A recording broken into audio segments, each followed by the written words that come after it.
am Amy Vetter, and welcome to the Breaking Beliefs podcast. This valuable time is for you to pause in your day and go on your own self-journey. Discover the beliefs that are holding you back from living your best life at work and at home. Learn from the guests on this show as they share their inspirational stories on how they found ways to break internal beliefs that were no longer serving them. Because if you believe you can, you will. And our podcast begins now. Welcome to this episode of Breaking Beliefs, where I interviewed James Leath. James is a mental performance coach and founder of Unleash the Athlete. With a bachelor's degree in communication and a master's in performance psychology, he has almost 20 years of coaching experience. James teaches leadership, character, and mental resiliency to elite performers in sport, theater, and business through keynotes, workshops, and online courses. He has worked for many companies such as IMG Academy, USA Swimming, and Positive Coaching Alliance. During our interview, we discuss his life's journey and what he has learned on the field that can help any athlete, entertainer, or even executive reset and find new opportunities in how to lead others. Welcome to this episode of Breaking Beliefs. I'm here with James Leath, and James is one of my best friends, so I'm so excited to have this interview with James. And James, do you want to give a little background on yourself before we start? I mean, best friends, that's fantastic. That's a great title. You're an amazing woman, so I will take that. I'll take that. Let's see. Let's see, what do I do? So I run a company called Unleash the Athlete, and it is focused on high performers, not specifically to athletes, though I work with a lot of athletes.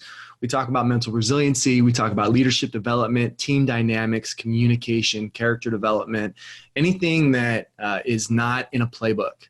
That is what I'm helping people with, whether it's in a sports team, whether it's in a business environment, or even theater or actors. A lot of sports psychology stuff, and it's all the stuff, I'll be honest with you, that I wish I would have known when I was younger, and I wouldn't have struggled so much. Yeah. I know we even talked about it with my own son that was doing cross country and would get sick before every race, and just the mindset behind that. And I think even as adults, we get that before we speak, before we have to do a presentation, go up for certain hard conversations. So what you do is awesome. Thank you. So we are going to start in the beginning of James. Whew. Okay. So where did you grow up? What was it like? What did your parents do? All that jazz. Well, I grew up in Fresno, California. It's right in the middle of California, and a couple hours from the beach, which was great because that was kind of our vacation thing. Parents did the best job they knew how. They separated when I was in 8th grade. I ended up living with my dad, and my brother lived with my mom. And that was kind of a cool experience because for me, I guess cool experience is a weird way to explain it, because my father was an alcoholic, not verbally or physically abusive, but just kind of absent.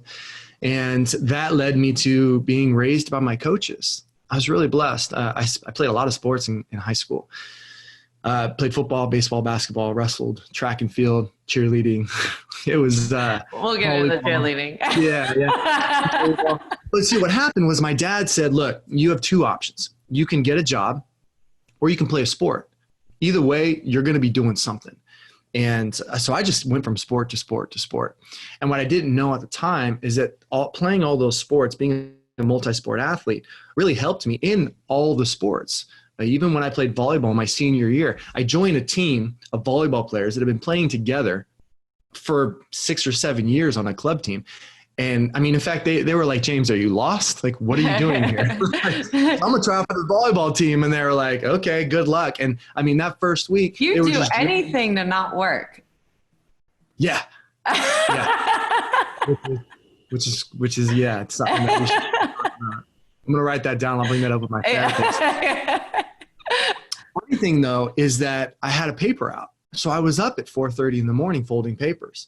And if I wanted to go to a dance or if I wanted to drive my Jeep, like I had to work. And so I would get done on a Friday night And we're going to get back to the volleyball story. But I would get done on a Friday night playing football, and I'd show up to a place called Easy Riders Cafe at 11:30 at night. I'm limping around as this buster. I'm the youngest guy there. I'm like 16, 17 years old. You know, I don't even know if I was legally able to be there, but it's a motorcycle bar. But I was the bar back. So I'm running around, and after playing a varsity football game, I'm working till 4 or 5 in the morning, just working my tail off. So that way I can go to prom, I can go to Sadie Hawkins dances, you know, I can put gas in my Jeep. And then Saturday, I would just sleep all day because Saturday night I had to show up again. And so when these kids that I'm coaching now are like, Coach, you know, I can't practice today, I don't have new cleats. I'm like, what are you talking about?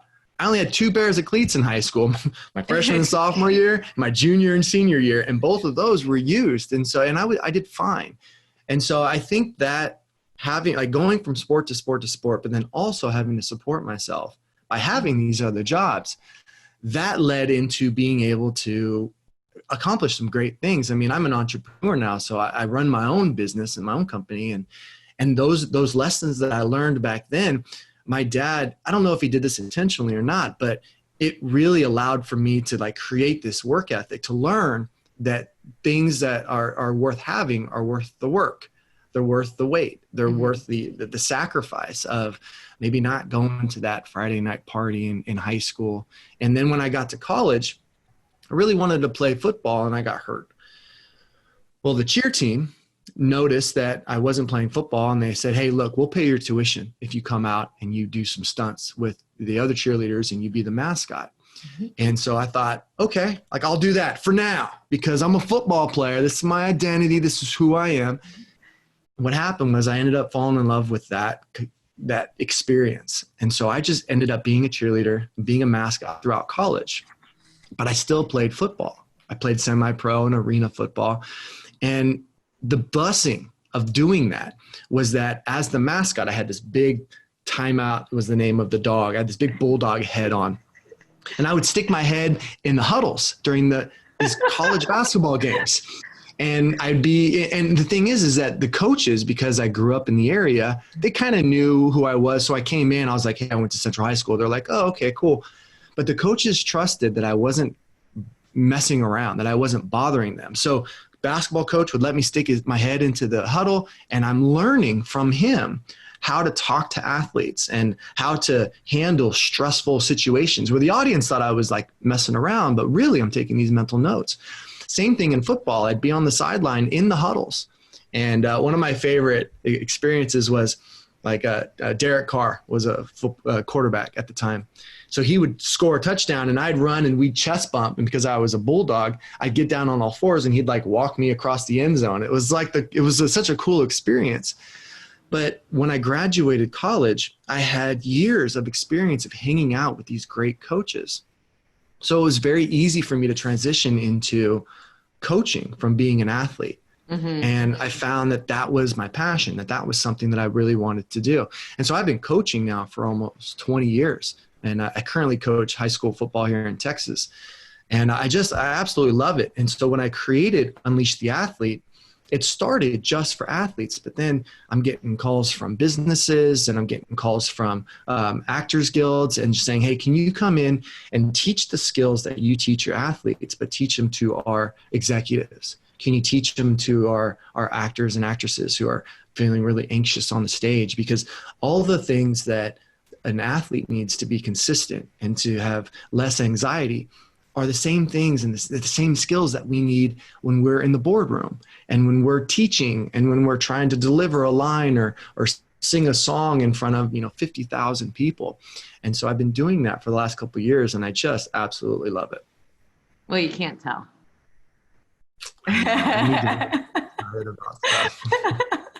So you didn't get to tell your volleyball story because I interrupted you. So what did you want to say about your that taught me a huge lesson in life because the first week they're aiming for me. I'm the only guy who doesn't play volleyball. I'm not a volleyball player. I'm not any good, but I'm athletic. So the first week they're spiking it and I got Wilson tattoos all over my face. Like that's the joke. It's like, how many times can we hit Jim, is what they call me in high school. How many times can we hit Jim in the face? The second week, I realized these volleyballs don't actually hurt. So I'm just going to stay in there. And so I'd stay in there and I dig it, and I boom like this. And there was one time I dove into the stands and like I got it, And so after the second week, there's no way I made the team. Like that was a fun experience. And he posts the list of 15 people and I'm the number 15 guy. I thought, oh my gosh, this has got to be a mistake. So I pull it down because everybody knows who made the team. They don't need to see the roster. And so I go into Mr. McCarthy. I go in the Coach McCarthy's office and I'm like, hey, there's a mistake. And he's on the computer. He doesn't even look up. He was like, nope, I don't make mistakes. I go, but I'm on the team. He's like, yep. I said, but I'm not any good. And he's like, yep. I'm like, okay. I don't understand. So he takes his glass off and looks at me and he's like, listen, let me see your leg. How's your leg doing? I pull up my shorts and there's this huge bruise on my leg. He goes, how'd you get that? And I go, I dove into the stands to get a volleyball. He goes, did you get it? And I said, no, but I touched it. He goes, exactly. Because you know what happened after that? And I said, what? He goes, other guys started diving. He's like, that's been a big problem on our team. They're not aggressive enough, even though we found success. And they started doing that. You kind of led the way. I was like, okay. He goes, what happens at the end of practice? I said, well, we bring all the balls and we put them away. He goes, no, before that. I go, sprints. He goes, okay. What happens during sprints? I go, I come in first every single time.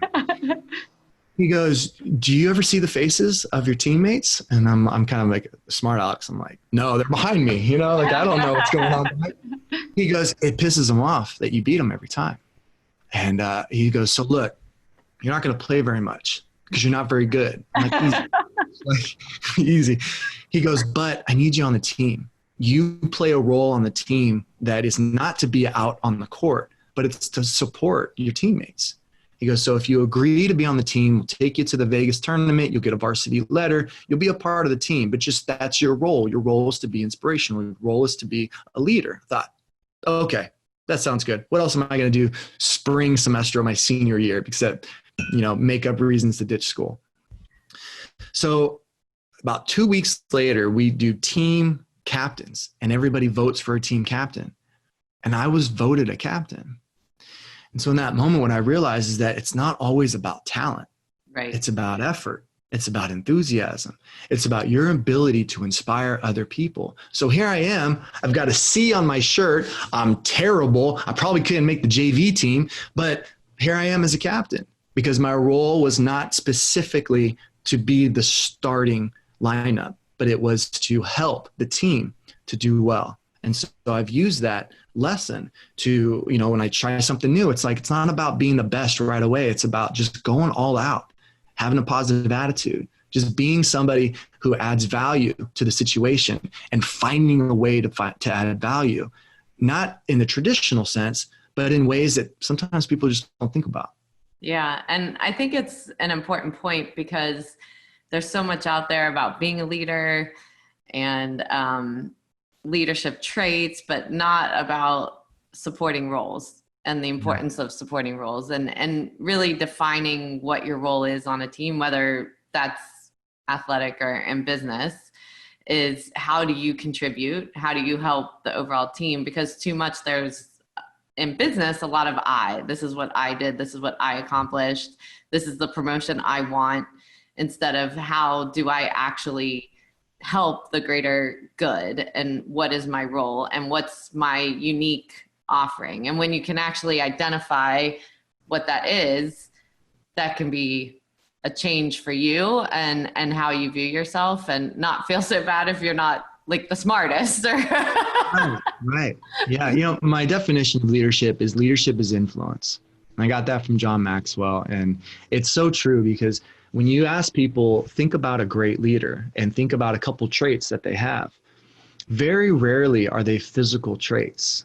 There's research that shows that there's some secondary traits like being taller, having a loud voice, looking the part. Those are important. But what's really important is your ability to influence people, to help them, to empower them, to give them the belief that they can do better, the belief that they can take a situation and they have the confidence, they have the tools, all that stuff. But really, that's when I teach leadership. I'm really making them aware of, like, for example, years ago, I was asked, who's your favorite leader? And by the time they got to me, there was 30 people before me. By the time they got to me, all the good ones were taken. So I'm like, I'm not going to say all these other ones. I got to be creative. And so I go, Dorothy from The Wizard of Oz. And the woman that was leading this didn't ask anybody to explain. And she gets to me and I go, Dorothy. She goes, oh, wow, I've never heard that before. Why? I'm like, oh, crap. Because I was joking. Like, I mean, I was taking it seriously, but I was also thinking like, okay, why is Dorothy a leader? And then about 20 minutes later, I had convinced myself and everybody else that Dorothy is actually an amazing leader. Because what happens is Dorothy has this dream. And she runs away. She runs away from everything that's comfortable. And when she finally gets away, some guy, Professor Marvel, talks her into coming home. Like, you got to go home. Auntie Em is sick. You got to go. So she goes home and finds out everything is different. Like, the world has gone on without her, you know? And so she gets hit in the head and wakes up in the land, the land of Oz. And she goes on this quest, but before she goes on this quest, she has like this mentor. And Glinda the Good Witch is like, look, you just got to get to the wizard. Like, that's all you got to do. Just get to the wizard.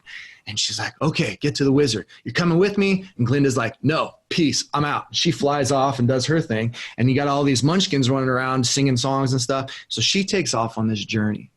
And at the beginning of this journey, she finds the Scarecrow. And the Scarecrow needed a brain. And that's kind of like us. When we get on this journey, sometimes we think like we need more information. We're going to Google, we're going to YouTube, we're going to Bing, we're going to do all this stuff, get us information. And she says, okay, come with me. I'm going to the wizard and the wizard will help you. So then they keep going. And then they sometimes in a leader's journey, you lose heart. Like, you start feeling like, I can't do this anymore. Got the information, but I need heart. Well, there's the Tin Man.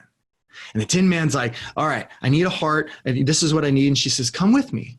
And so you already see the leadership in Dorothy in that she's like, come with me on this journey.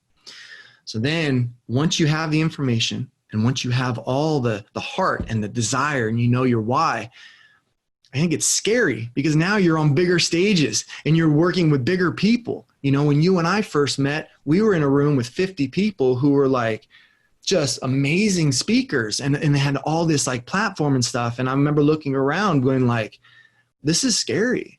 There's some good people in here that I don't know if I measure up. Well, she runs into the Cowardly Lion.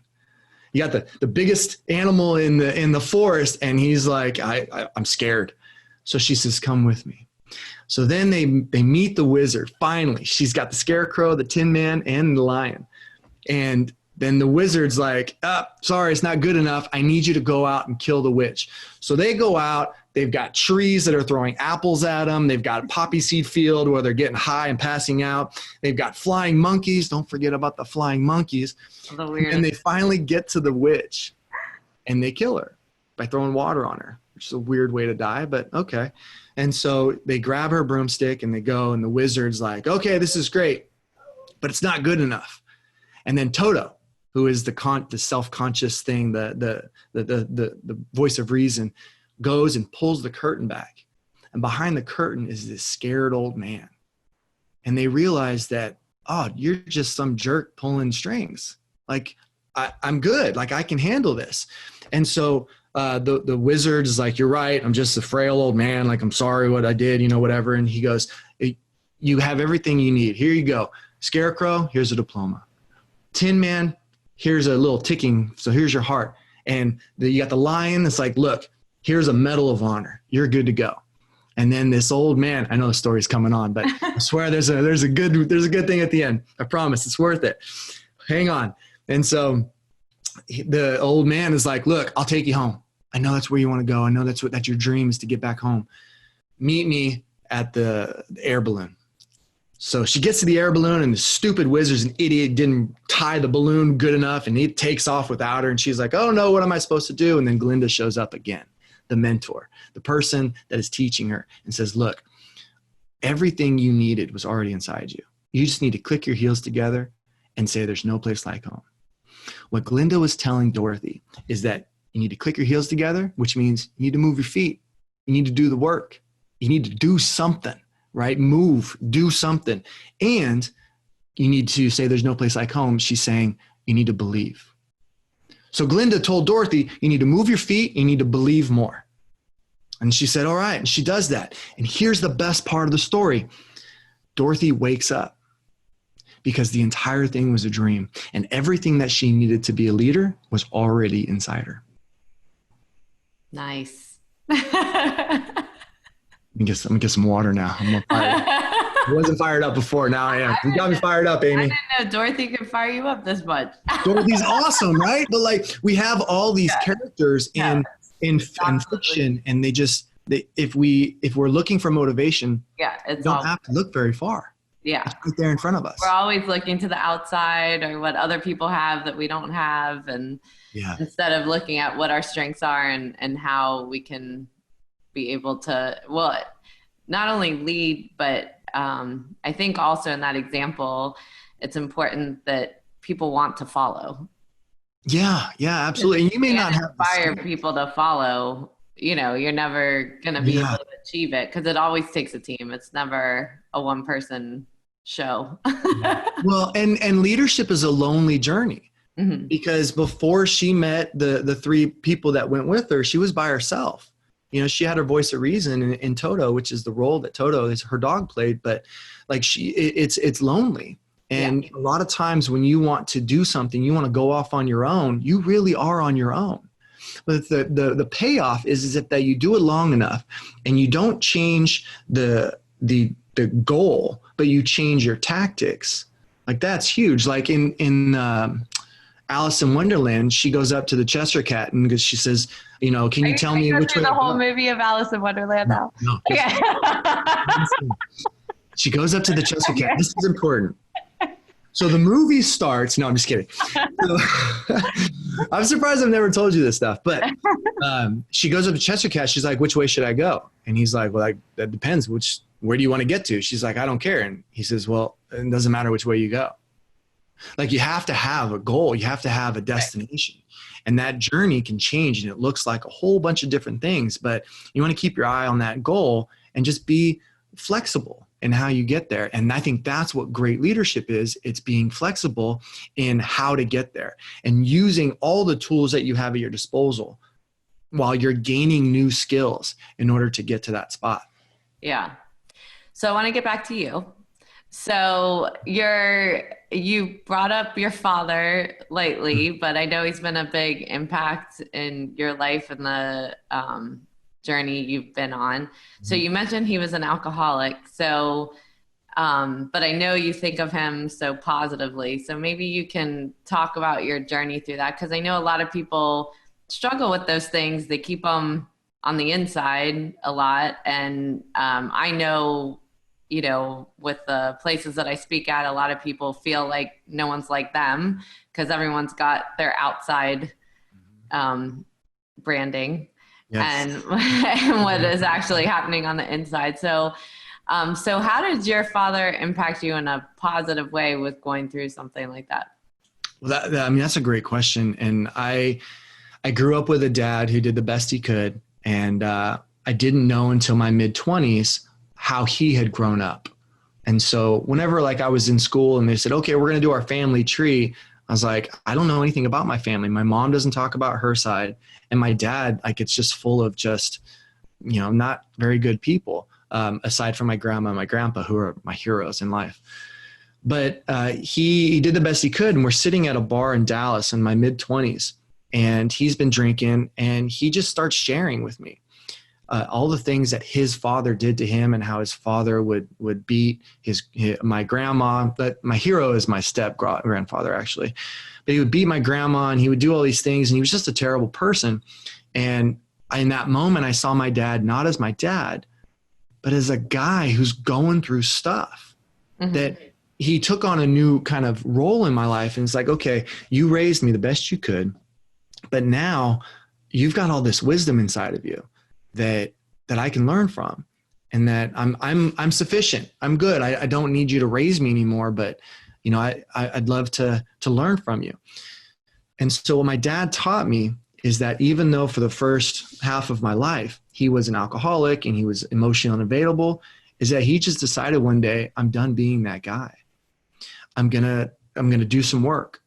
And I saw a transformation in my dad, and it allowed me to see that people can change, but they have to want to change. So the transformation that I saw in my dad was life-changing, because at that point in your mid-20s, you're just like, okay, well, you're this person, so you're always going to be that person. And I think that's one of the things we struggle with in our society, is that if somebody made a mistake 15 years ago, we want to end their world now. It's like, wait a minute, they've grown, they've evolved. That if we don't allow, like, with cancel culture, if we don't allow them to make amends for the idiot things they did in their past, well, then that flies in the face of social evolution, and that we can change if we want to. So my father stopped drinking, he stopped smoking, he stopped gambling, which is why my parents ended up actually divorcing, because he had one night where he just lost it all. And so I saw this man change, not over time, but in an instant. How did change happens. That's pretty. Just decided. Now, it took some time to create some new habits and create some new ways to respond to life. But I saw in that moment, at that night, we were at that Dallas bar. And I remember that night really well, because the Cowboys almost made it to the playoffs. There was one play where messed up. Like, what was the thing? Him talking about it. He attributes it to the line he told me. He said, "You figured it out on your own, and that inspired me. And now I want to be the dad that you've always wanted." That's what he told me. So I'm just like, wow. We did have this other kind of rite of passage moment in my senior year of high school, when he thought I did something wrong. The principal called him, and when I got home, he was ready to whip me. Like, I'm a senior in high school. Like, I'm all hopped up on creatine and Mountain Dew, and he pulls off his belt and he stops me. He's got his shirt off and he's like, "I heard you were messing with some kids yesterday." I'm like, "Dad, it wasn't me. Principal should have called you and told you. You knew where I was last night." And he's like, "You're a liar," and I stood up to him. I said, "Dad, I'm going to fight for my innocence right now." I said, "This is not going to end well for either one of us." And I stood there and I didn't break eye contact. And he's about 3 or 4 inches taller than me at the time. And he's got his belt out and he's been drinking and his shirt's off. And he's just like, you see him all bowed up. And then you see him just kind of like shoulders drop. He drops the belt. And then I didn't see him for a few days. It was just him and I in the house. Every Saturday morning I would make breakfast. That was kind of my thing. And I'd make breakfast and he wouldn't come out. One day I was in the kitchen and he finally shows up, and he's been crying, and he was just, and this is my senior year of high school. Wow. And he puts his hand on my shoulder and he was like, "I'm sorry. You're right. I know now what happened. And I want you to know that you became a man a few days ago." And to get that kind of affirmation from a father is something a lot of young boys don't get, and they just don't get that. And I had that moment. And so my life changed in that moment. So I can see when my dad at that night in Dallas years ago, when he changed because of something happened, something clicked in him. He was like, "I'm proud of you." But then for me, manhood started at the beginning of my senior year during football season, during that story. And so it just kind of taught me that you change. Yeah. It takes some time to kind of change the ship of whatever you're doing and change what's going on. But change happens in that moment. It's a decision, like not another second, not another minute, an hour, day, month, year. I'm done with that life. I'm going to be different. And for him, that moment was that night in Dallas. And I saw over time, and I allowed for him to regress, because sometimes when people make a decision, well, habits are really deep rooted and you got to allow for some mistakes. And I loved him. And I wanted to see him do better. And I wanted him to survive a long time, not long enough to see me have kids and be a grandpa. And so when I was working at IMG Academy in Florida, and that was my dream job, leadership, development. I was the head of the entire academy. He got sick and had a stroke. And it didn't take very long for me when I said, "Hey, do you want me to move to Dallas?" And he was like, no. But then one time he said, "Yeah." And I said, "Done." And I resigned my position at IMG. I packed up all my stuff and I drove halfway across the country to spend the last 8 months with him, just bringing him coffee. And he lost his ability to communicate with 6 months left. And what saddens me to this day is that I would go bring him coffee and I bring him donuts, and he would be talking to me, sharing things with me, knowing that life was coming to an end, but he was just mumbling. So I lost all that. I wasn't able to learn what it is that he was passing on to me. And so one thing that I learned from that situation is that share experience. And when I'm with my young boys or young guys at TCA for football, any chance I get to not talk about football, I'm trying to share wisdom with them. Like if you're ready to receive it, here you go. And so that's what Unleash the Athlete is all built on, is that these are the lessons that I wish I would have known when I was younger, but I'm not going to wait till I'm gray and old in an arrest home to share these things. And so I try to share as much as possible. Well, so I just want to pause because this is definitely an area that we haven't covered as much on this podcast, that a lot of times we talk about women issues and diversity and inclusion and all of the areas that we need to have extra awareness for, but we don't talk about as males and men in general. And the need for what you're really talking about is vulnerability. And the fact that for many, many years, men have felt that they can't be vulnerable, that it's not a safe place to be, and to not necessarily share what you're so eloquently sharing. So I appreciate that on here. But, I know from talks I've heard or, maybe side conversations with male leaders, there's been forever in their career the pressure to be a man, to not leave early to go be with the kids, to not, there's just things that are an expectation with men and being in a profession. And I think it's important to understand not only if you feel like you weren't present, or if you, not that you had to be an alcoholic, but because you were the breadwinner, because you felt the responsibility as a man, that it's never too late to make that shift in your life. And I have talked to partners that have made that shift, and it's then changing the expectation with everyone around you of the expectations you've set prior. Yeah. And also a big piece of what you said in there was your father apologized and apologized without excuse, right? Like it was an apology without, but it was because of this. No this justification happened in my life. Sorry. Yeah. Yeah. So, I think you have to give people around you that moment, no matter who you are, male or female, but I'm just want to focus on men right now,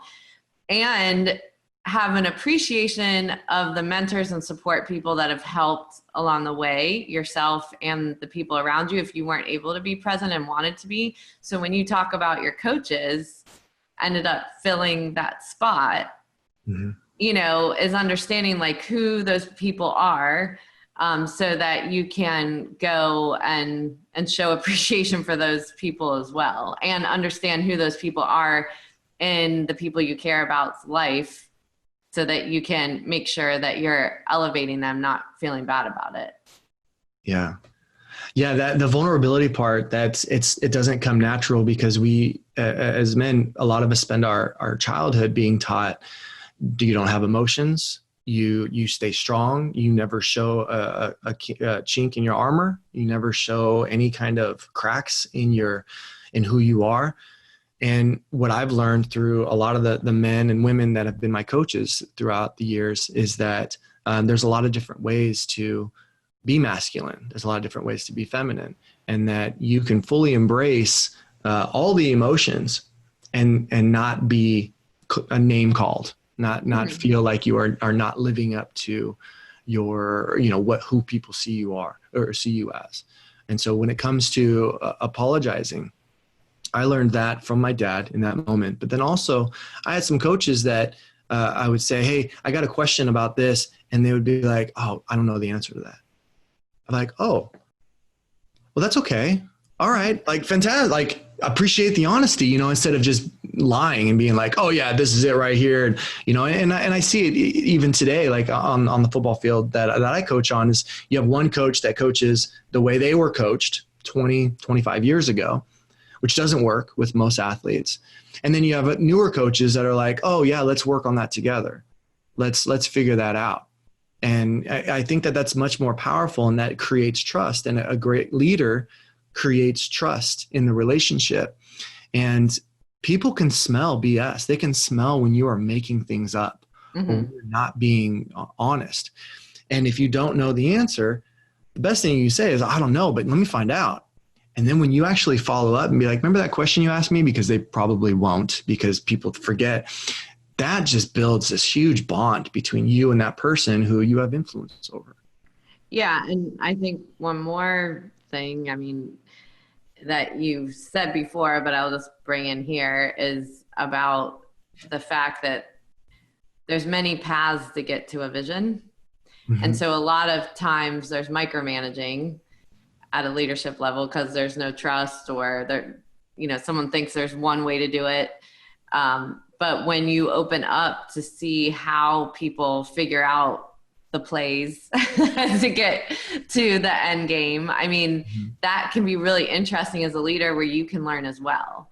And you expand more when more people are giving their input into that final answer. Yeah. It's when you want to teach something to somebody, whether it's a kid or it's an adult or whatever, and you allow for them to bring in their own personality, their own experiences, instead of saying like, I'm coaching football right now, so I use this example. It's like, if somebody's going to throw the ball, well, there's a wrong way to do it, and there's a lot of right ways to do it. And some coaches would be like, you have to throw like this. But if the kid has a different shoulder angle, or they have a different longer torso, whatever it is, there's leave room for it. And so one of my philosophies in coaching is, I'm going to teach you how to do it. I'm going to show you how to do it. And then I want you to do it on your own and get comfortable. And if you're going to add your own flair, if you're going to add your own technique or whatever, good. I need you to get the job done. And so as a leader, I was a sales leader for many years at a company called Mind Body. And I would tell the salespeople, like, look, these are the numbers that we have to hit. These are the tools that you have. Like, I'm excited to see how you use them. Go. And if you struggle with them, we'll work on it. But I'm not going to be over your shoulder. I'm not going to be clocking you in and clocking you out. Is that if you're hitting your goals and your customers are happy about it, then I need to learn what you're doing, because maybe you're doing something that I could actually share with someone else on the team. Mm-hmm. Instead of just being like, you need to say this, you need to read off this script. There's no going off of it. There's no calling audible. There's nothing that you can do outside of this. Is just do this. Well, eventually that job will be taken over by a robot. Right. I want humans. And so we're dealing with people who have emotions and they have stuff that they're going through. And especially during this crazy times, people are coming to their project and their job and their position with a lot of stuff that's going on outside of working hours. And that needs to be taken into account. That, you and I have talked about how it's so difficult right now when there's not a lot going on to actually do anything, because you just don't have the energy. But once things get busy, it's like, now I can do a whole bunch of stuff. As a leader, you just got to kind of adjust with, okay, here's the mental state of the people who are looking to me for leadership are in, and I need to act appropriately. Yeah. Absolutely. And I think also is so you give the tools, but also give the space for them to surface what they need from you. Yeah. Use the tools and like, where are you lacking? Like, we have all of this. Now you look and say, where's your gap and how can I help? And I think there's a lot of problems a lot of times is people get elevated to leadership positions because of their skill set and their technical ability. But really, once you're in a leadership ability, it's about being a coach. It's really about all the people under you, of like making them better. It's not really about what you do anymore. And that's a big shift for people, and where sometimes many struggle because it's not what they were prepared for when they were seeing that job, not really understanding what it would be. Yeah. You see this a lot when your top salesperson becomes a manager. Yeah. and then they struggle. Yeah. But in our culture, there's no kind of demotion without embarrassment, Right. without, losing face. And that's unfortunate because, I wasn't a very good salesperson, but when I got into management, oh, it was awesome. But if I had to start in management, I would have never made it to, if it was the other way around, I would have never made it to a salesperson. Right. And so I that's an unfortunate thing with a lot of businesses, is that we think somebody's really good at this job, so let's put them in this other job. It's like, no, no, no. This is where they added value. This is where they're good. And how do you keep them excited with what they're doing and feeling like they're getting the right credit in the Right. role that they're in? Yeah. Yeah. So one of the other things that you've done is a lot of mindset coaching for Chicago Bulls and others. So what do you find are, so going back to, really seeing from and I'm going to focus on the male perspective right now, is when you're in private with, not in front of the team, where are the vulnerabilities? Where are men needing the most help? And how long do we have? Yeah, practice. Briefly, don't go through the Wizard of Oz movie again. Right. So at the beginning of the all Transformers movies. So Amy, what's interesting is that when you get into these one-on-one conversations, the vulnerability is actually there. Once you've established some kind of trust, whether it's a professional basketball player, somebody who's in in NFL or Major League Baseball, whatever it is, the vulnerability is there as long as you have that trust. And it's usually a feeling of like, I don't want to look stupid in front of my peers, and so I don't want to fail. I don't want to let people down. And so one of the biggest problems that I see is that asking for help is actually looked down upon.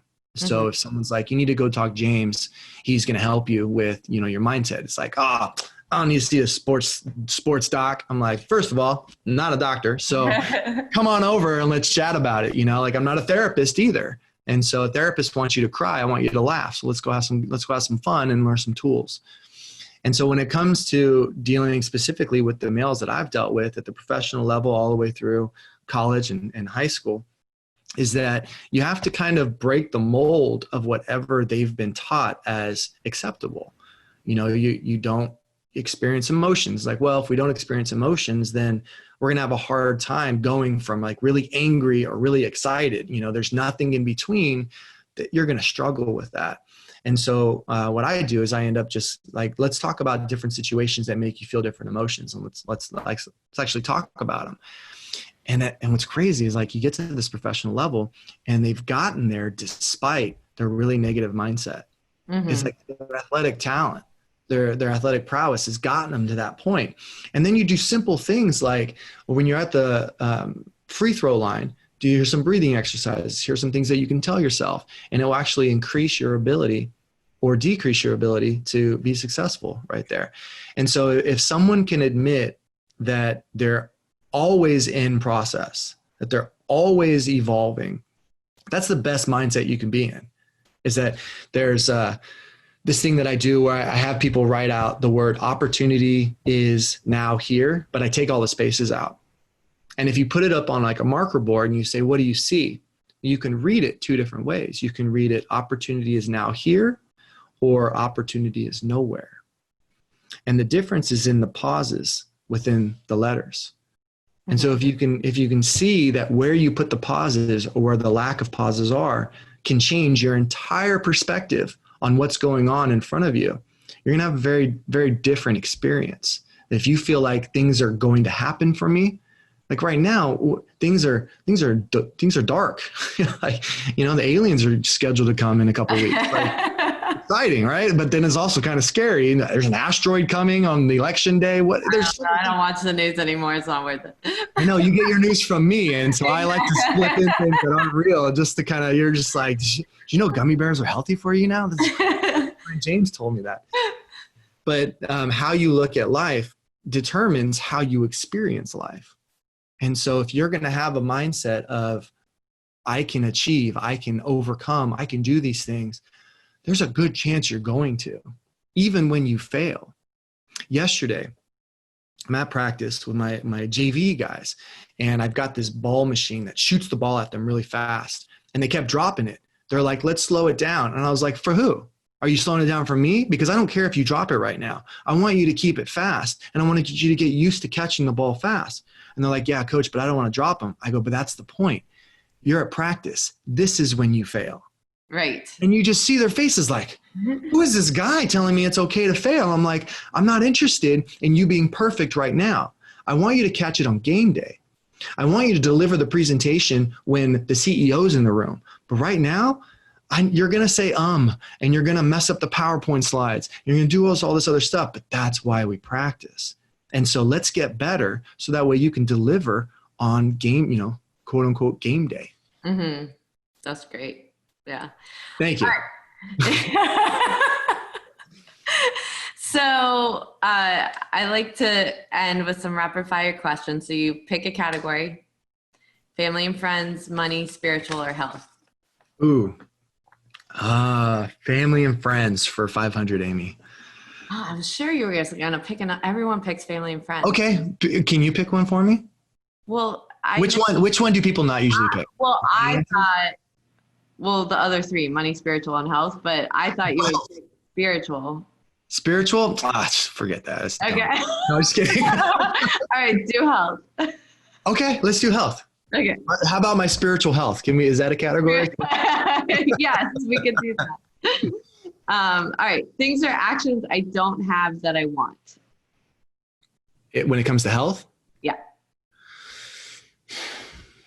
Well, I mean, it's probably my diet. There's certain things about my diet that I definitely want to get better. I need to eat more vegetables, less gummy bears. I think I talked about that.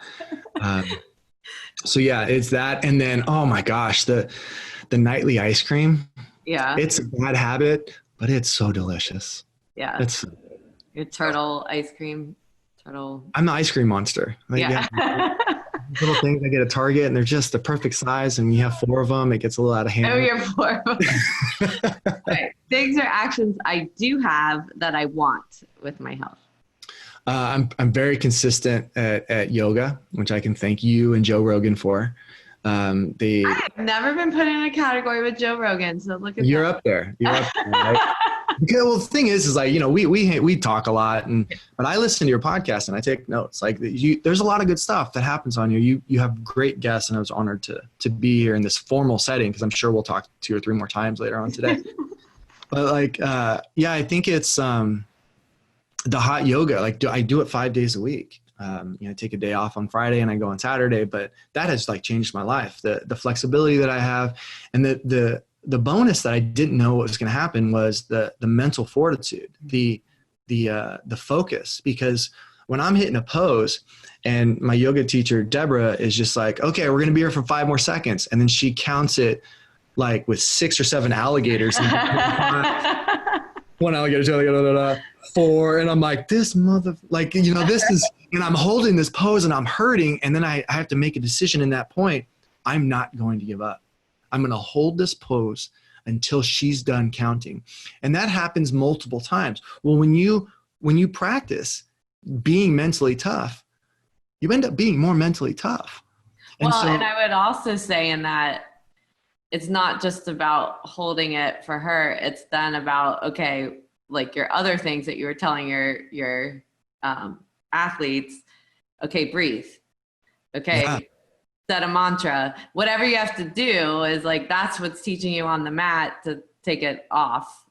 You know, and also stay coachable in that moment where I'm sitting there and I'm like, all right, Deborah, we're going to do this. Let's go. And then she's like, relax your toes. And I'm like, okay, I'm relaxing my toes. Where's your neck? I'm like, oh, okay, relax the neck. So even in that moment where I'm just I'm going to hold this thing and it's, this is my thing that I'm doing. I'm listening and I'm adjusting.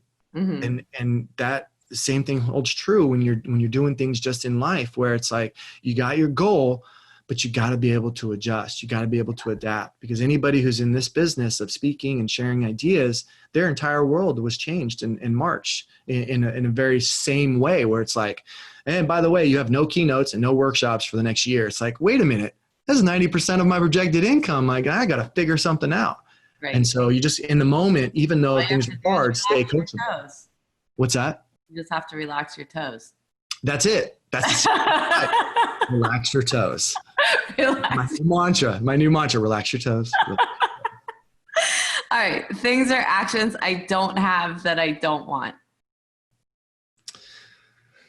Things or actions that I don't have that I don't want.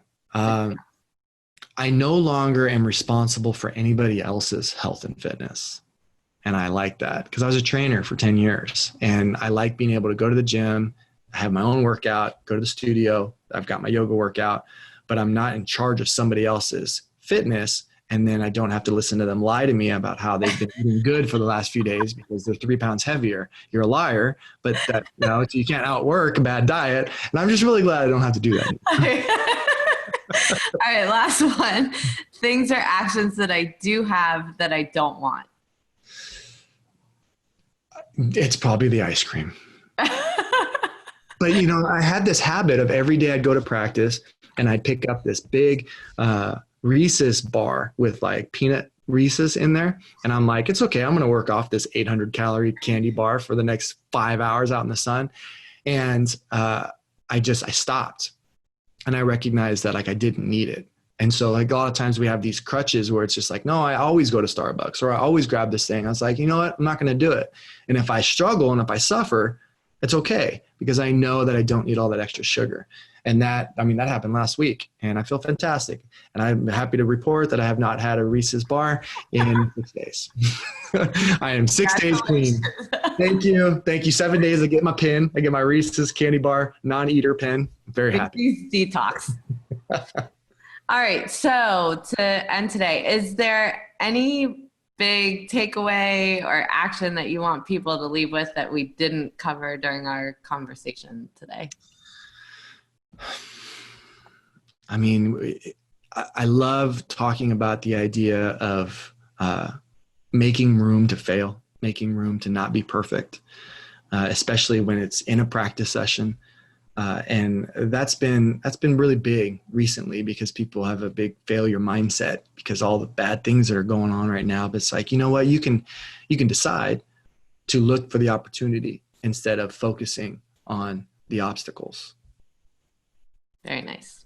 I'm not writing it down. That's pretty good. That was worth this just right there. Boom. Amy, I want to honor you for doing this. You have some really great people on this podcast and you're sharing a lot of your wisdom and your struggles and being vulnerable. And so thank you for having this podcast and putting this stuff out in the world. Well, thank you, James. I appreciate you being on. And now for mindful moments of this episode with James Leath. And boy, was this a great discussion that just shows you, no matter what profession you are in, the lessons that we have really transcend whatever we do in life. We are all just human. And James' story, when he talks about how he went through his own sports career starting in high school, and how he worked after football games and how that built the work ethic and career drive that has helped him in his own success now, is a really important thing for us to reflect on. I know that during my life, I started working 3 jobs when I was 16, and that can seem like such a hard thing that's going on at those moments. And you have 2 ways to look at those experiences, that either you can be upset that it happened or feel sorry for yourself, or look at it and say, really, that built my positives. That built the things that now I am ready to take on as an adult because I had those hard things that happened when I was younger. And it's really all about perspective and mindset to make sure you use every experience in our life, whether it's good or bad, in a positive way so that we can create success from it. And his lesson about being a mascot, I thought, was a really key thing to draw out of this interview, that a lot of times we look at something we're doing as just what it looks like on paper or just what we see on the outside. And what you heard him talk about was that he had built relationships. So when he stuck his head in the huddle in his mascot costume, that he could hear what the coaches were telling the players. Now, everyone else thought he was being funny, which he was being funny, but he was getting a benefit for his own learning in order to be a better coach in the future. And by able to listen to coaches from all different types of sports, this gave him a leg up in life that is so unique. And I think it's important to think about all the things that we do and step back and say, how else could we use that skill? How else could we use what we are doing currently? Because a lot of times, especially in entry-level positions, or even if you've gone further in your career and it might feel like maintenance, how could you change the perspective on what you're doing into a learning perspective? Into, if you have a vision 3 years from now or 5 years from now, what can you take advantage with your current resources, your current skills, in order to help you into the future, and really push yourself to think about new things that you could do. Now, one of the things that we really got into was looking at all the different ways that people are coached. And I thought it was a really important message when he talked about his volleyball story, when he wasn't the best person on the team. He wasn't as far as skills. But what he was helping the team to be better because he was on it. And as a manager and a leader, a lot of times we evaluate our staff just based on the job description, rather than looking at the greater whole of what they contribute. So I'll give an example. I had an accounting practice, and I had a person that worked for me that their work wasn't always up to par from a technical perspective. However, every client loved that person to be on their account. And someone else on my team that was really good technically, the clients didn't like as much. Even if I would try to convince them that they should, they were just uncomfortable. And I think it's really important that we think about what skills we can utilize from team members that are most important. So I could take that team member that has this great personality but not very technical and look at it in two ways. I need to price that person's job differently because I know there's going to be write-offs and extra time to correct the work. Secondly, I might take that person and put them into a customer service role instead, where they're the interface with the client and you're keeping the technical person not as close to the client because that's what they're really good at. So where can you actually look at your team members and put them in the right positions so that your overall team has success? Now, we also got into his father and the background that he has, and he was very vulnerable about the experience that he had with his father being an alcoholic, and still how they were able to remain close. And I think that's really important because really a lot of times when we experience hard stories with people, we will blame rather than trying to figure out what's the path forward. The reason he could find a path forward was because his father actually made real change. A lot of people will say they want to change, will use the words, but not the behavior.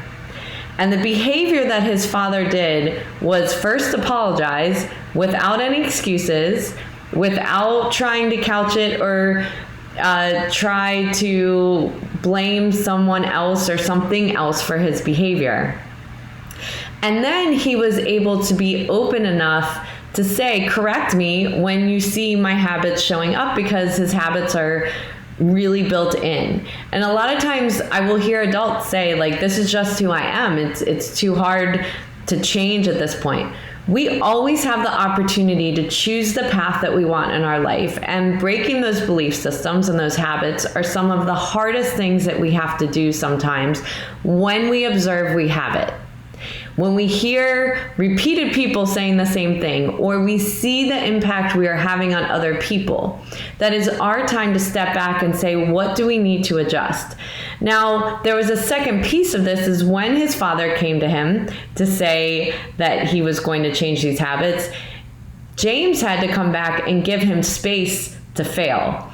And we talked a lot about this as we moved forward in the conversation, especially with men, of being vulnerable to the fact that we have failed, admitting it, being okay to work together to create a path forward. That we don't always have to do these things alone, but we do have to create a relationship of trust that you really do mean to do the work, that you're not going to back out, because if someone goes and tries to help you and then you don't follow through, then you're going to break the trust and break your path to actually making that change. So being very open, having that communication was really important, but also using the example that he had about practicing. So taking what we do in the arts, in sports, even when we're getting educated in the skills that we have, our technical skills, that is all practice. When we take on a new job, take on new technology, whatever that is, we have to stop and allow ourselves to fail as we're going through the process, but not get hard on ourselves. Know that when we're going through that learning process, we are probably going to fail. So that whole example he gave about the ball coming too fast to the player and the player wanting to be perfect every time during practice, and his answer was, this is not the time to be perfect. This is the time to figure out how to do it right. So when you hit game day, or when you hit the actual presentation day, or when you hit the time that you have to be in front of the client, that you're able to execute. So we have to lighten up this whole experience of perfection. And instead, like what James talked about, was being coachable, making the room to fail, looking for the opportunities, and finding the people that we can trust so we get the support we need along the way. Thank you for taking the time out of your day to listen to the Breaking Beliefs podcast. I hope you will take a moment to pause before entering back into your day to reflect on this podcast and note 1 to 2 actions you are inspired to do from today's conversation that you could incorporate into your life. To read the full blog and listen back to this episode or any other, you can find them at www.amyvetter.com/Breaking Beliefs podcast and related videos on my YouTube channel. For daily inspiration, follow me on Instagram, Twitter, Facebook, and LinkedIn at Amy Vetter CPA. I hope that you will choose to like this and subscribe to this podcast on iTunes, Spotify, and more, so that you can join us for more inspiration on our next episode.